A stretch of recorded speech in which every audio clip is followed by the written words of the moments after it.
Warm greetings from India and a lovely evening to all the lovely and lively audience who are watching us across the globe.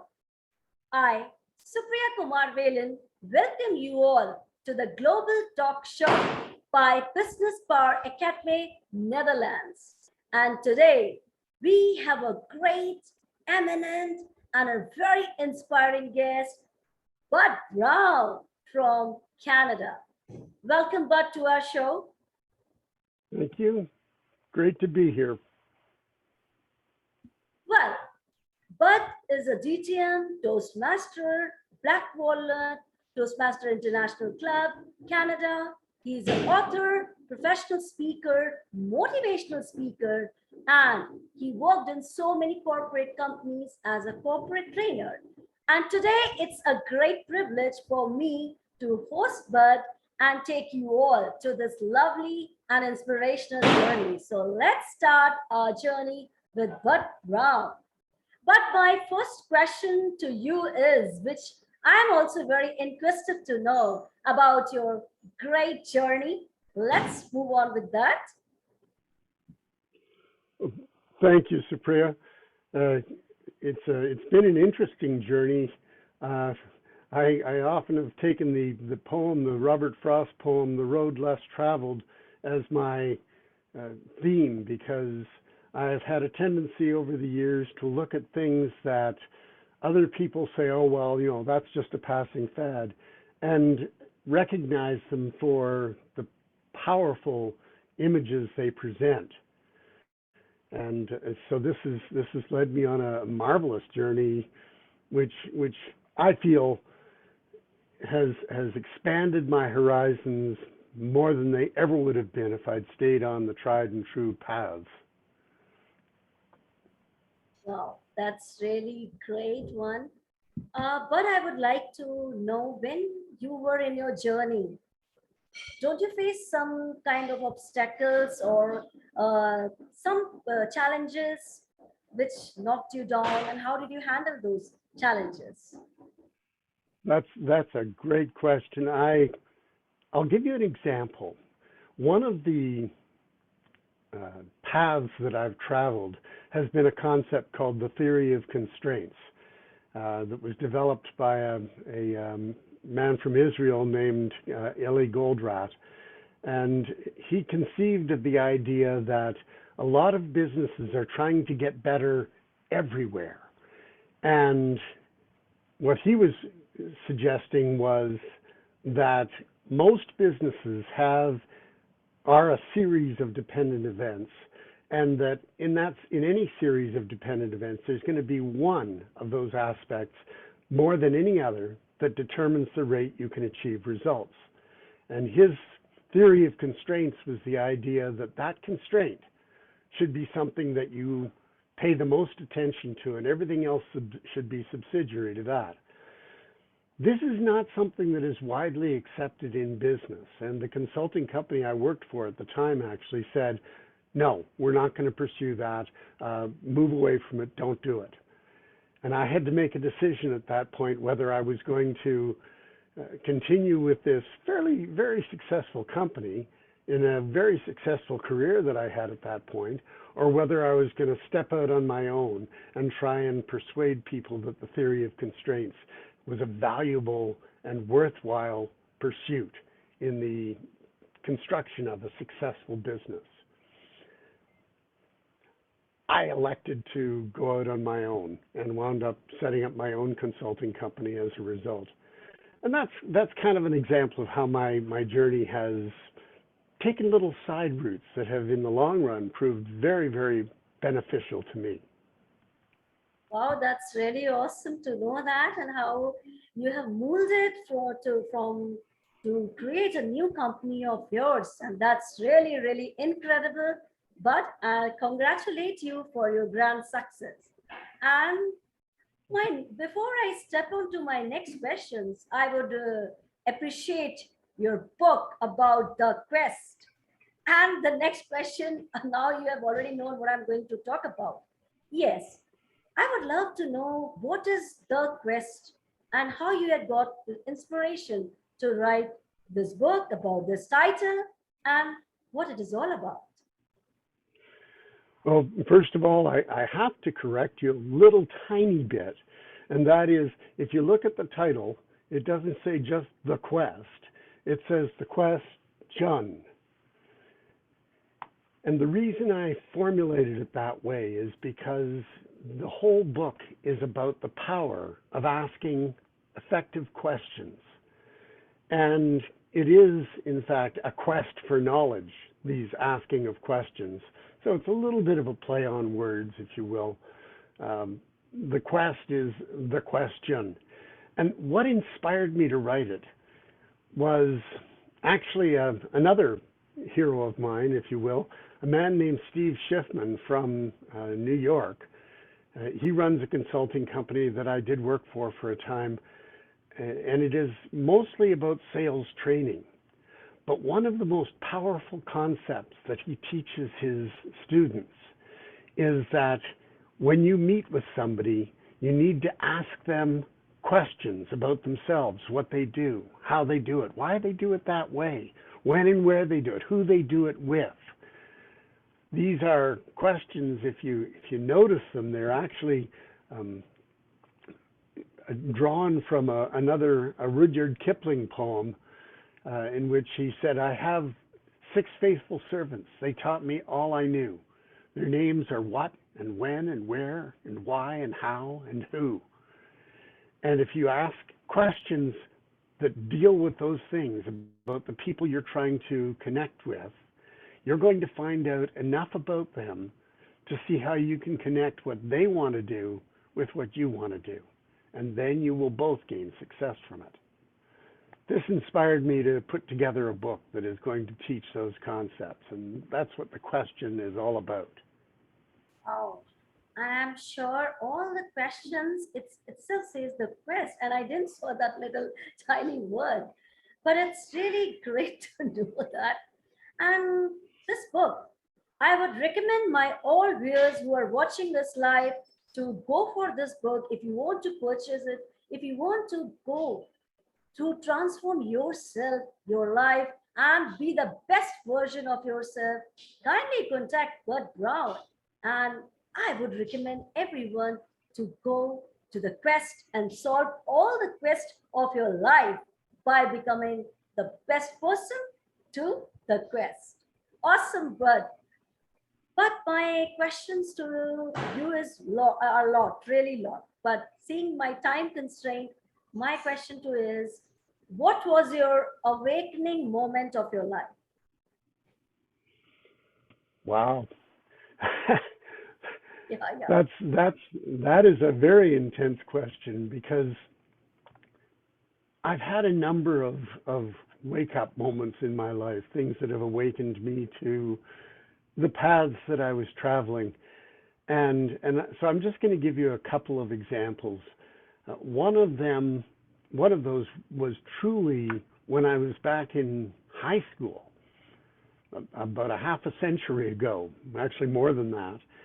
And I thought I knew a whole bunch about literature, English literature. And I was given an assignment to write an assessment of a poem by the English poet William Wordsworth. And I just totally disrespected Mr. Wordsworth in my write-up. I wrote it up as a silly poem about nature and how people want to do, whatever they want to do. And my English professor could have, at the time, just given me a failing grade and ignored the whole thing. But instead, he took me aside for about an hour or two and walked me through this poem. The title of the poem is Lines, and the full title is Lines Written Under Tintern Abbey. And if you ever have a chance, read it. It is a marvelous treatise on the why of life, about where we come from, where we're going to, what our journey is all about. And when you read between the lines and you read actually the words that Wordsworth wrote, it is a powerful instruction. And it taught me something. When I was going through this with the teacher, Mr. Pettigrew was his name. Mr. Pettigrew walked me through this, taught me what Wordsworth was getting at, and I realized that I was missing a lot in English literature. There was so much of value, and it made me passionate about reading and learning and developing. And so I've grown from there. And adding to that was a moment many, many years later when I was listening to a motivational speaker some of your listeners may have heard of, named Brian Tracy. And Brian Tracy said that the average graduate from university never reads a nonfiction book again once they get their degree. And he said, if you will just read one nonfiction book a month, in 10 years, you will have read more material than the average doctoral thesis student has completed. I took that as a great challenge, and I started, up to that point, I'd read a lot, but it was mostly fiction.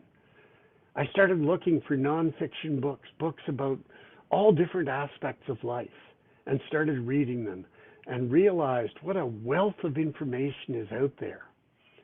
Now, after more than 20 years of reading a book a month, I found it's very challenging to find books that I haven't already read. But new ones keep coming out. Recently, I was introduced to a book called Atomic Habits, which is a marvelous study of how to build up the habits in your life to actually help improve your life. And so I've followed Brian Tracy's advice, and I've been reading a nonfiction book every month for the last 20 years. That's really great, and I must say, not say it's. I will advise everyone to go through the books because books are your best friends. They truly inspires you, motivates you, and give you the lot of solutions which you are finding here, there, and looking up for your life. So I must say that yes, I reciprocate the same. How it has changed your life, but how it has given you a lot of awakening moments, you can say. And that was wow moment. Absolutely fantabulous, marvelous. But as we know that you are my fellow Toastmaster also for Black Walnut Toastmaster. So I am always interested to know how you started, how you just built up this Black Walnut, what inspires you.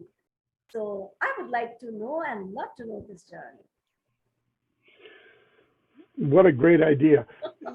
Supriya, first of all, I do want to expand on something you mentioned earlier. You said I'm a DTM, but a lot of people who aren't Toastmasters won't know what that means. It stands for Distinguished Toastmaster, and it is one of the top levels of the educational program that the Toastmasters program offers. When I was first introduced to the idea of Toastmasters, it was again by listening to another motivational speaker, and he said, the ideas I'm telling you about are not new. I wish I could say I invented them. Boy, I'd be really rich then. But he said, I'm just passing on other people's ideas to you. He says, I will suggest you consider joining Toastmasters. It's a powerful way to improve your ability to communicate. And it was a throwaway line. I never really thought much about it after that until many years later. I was doing corporate training, as you mentioned earlier that I do. And at the end of the training, I handed out these sheets. Some trainers call these the GLAD sheets. You get them at the end of a workshop or a training program, and it asks you for, what you liked about the program, what you'd like to see improved.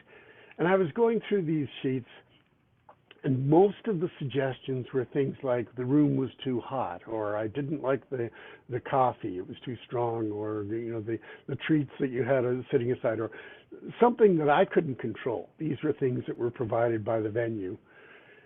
I could tell the venue about them, but they weren't going to improve my ability to present. I'm thinking, how can I get better at presenting? And then I remembered this line that I had heard years before, Toastmasters. And I knew it was an American organization originally, and so I thought, well, maybe I'll have to drive down to Buffalo, which is a 2 or 3 hour drive from where I live, and go there once a month or something like that. But I went online and looked up Toastmasters and found out there are clubs everywhere. There are, at this moment, about 13,500 Toastmasters clubs around the world, and they're in every country. They're in India, they're in the Netherlands, they're in Canada, they're all over the place. And all you have to do is approach them, and they will gladly have you show up as a guest. And what Toastmasters does is it teaches people how to communicate more effectively and how to be a more effective leader. And it does it by having you do the things that you're trying to learn about. So in terms of communication in Toastmasters, you do speeches, you do presentations, you moderate panels, you do impromptu speaking. You learn how to speak off the cuff with an idea that is thrown out to you and immediately come back with something that sounds intelligent. So you learn about communication, but you also learn about leadership.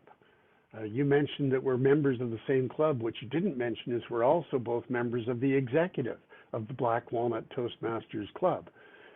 And Black Walnut is just one club out of those 13,500 odd clubs around the world. And I thought I would have to tell you the number was much smaller than that, because during COVID, many clubs had to close down. They just couldn't maintain the online presence that you and I are exhibiting here. And so they shut down. And I thought, oh, well, that's going to mean there's a lot fewer clubs than there were at the beginning of the pandemic. Now, as time has gone by, more and more clubs have started up online. It's just such a powerful idea that it can't be stopped, and it's going to keep growing. I call it the best kept educational secret in the world, because it's such a wonderful program, and only about a few million people in the world know it out of 7 billion. That's Great program. Great. But I will say that Black Walnut, if I talk about, I would like to tell my viewers, my audience, when I joined Black Walnut, my communication, I can find now a great change. I know now the real meaning of leadership. So if you want to really become the best version, to know about leadership, your communication styles, and you want to change, you want to become the better in your speaking skills, enhance your grooming styles, do join any Toastmaster club. And if you want to join ours, you are most welcome. Yeah, you can contact either me or Bud. We are or both are from Black Walnut Toastmasters Club, Ontario, Canada. Okay, so this was all about our Toastmaster. But I am so happy. One thing for this pandemic, when this pandemic was there, I mean, I was not knowing about you or other fellow Toastmasters of Black Walnut. But when we joined this online platform, and I think we should always see the positive part of anything. If we see the positive part of pandemic, it gives a global, global exposure. Now we can, in the comfort of our house, in the comfort of our time, we can connect globally and we can share knowledge from each other. So this is really a boon, I must say, not a pain. And hats off to you, Bert, for your great contributions which you are doing for Black Walnut. You are really carrying all the responsibilities in such a lucid and fantastic manner that I'm always impressed. That's really, and you have been a great inspiration for so many people. You're really a great leader, I must say. All right. Well, moving to my next question, I would like to know what are Bert's hobbies? Yeah. Well, my hobbies have changed over the years. I like sports, and I've played quite a bit of baseball. I've coached baseball. I became an umpire in baseball, and really enjoy that. I love curling, but I've developed arthritis in one of my hips, and so for the moment, those things have been set aside, and I've gone to somewhat more sedentary hobbies, and writing caught my attention. And when I wrote my book, uh, I was intending to write a nonfiction book, such as the ones that I'd been reading all those years. But I got into the idea of some fictional concepts, and I love science fiction. I've been reading science fiction for years, such authors as Robert Heinlein and Poul Anderson and well, fantasy writers like J.R.R. Tolkien, who wrote The Lord of the Rings. So I've gotten excited by reading their works, and I thought, I wonder if I could create something like that. So I have a book in the works right now, and I haven't. It is tentatively titled Extant Men. I've got to find out if the creators of X-Men are going to find it not acceptable that I've used that title, and I'll have to choose something else. But extant is a word that means in existence right now. So if you talk about the extant program called Toastmasters, that refers to a program that exists right now. So extant men is about a concept about people who have powers not because they were mutants, but because we've always had these powers, but they've sort of gone to sleep in mankind. And so this is about an organization of people who are rediscovering those powers. They were always there. I'm having some fun writing this, and I'm really enjoying the hobby of creating a fictional world where things are other than they appear to be for us right now. And that's really where I'm focusing a lot of my energy these days. Superb, superb. And I must say, the nuggets which you have given today in form of your hobbies, you have motivated thousands of people over here who are watching us live to go for the books, sports, because if you are playing, investing your time in sports, you are recharging yourself from, and you also have a great break from your work. So that's really wonderful. But you really inspired me also to go for the sports rather than going for the other activities. And it's really great to be follow on your footsteps.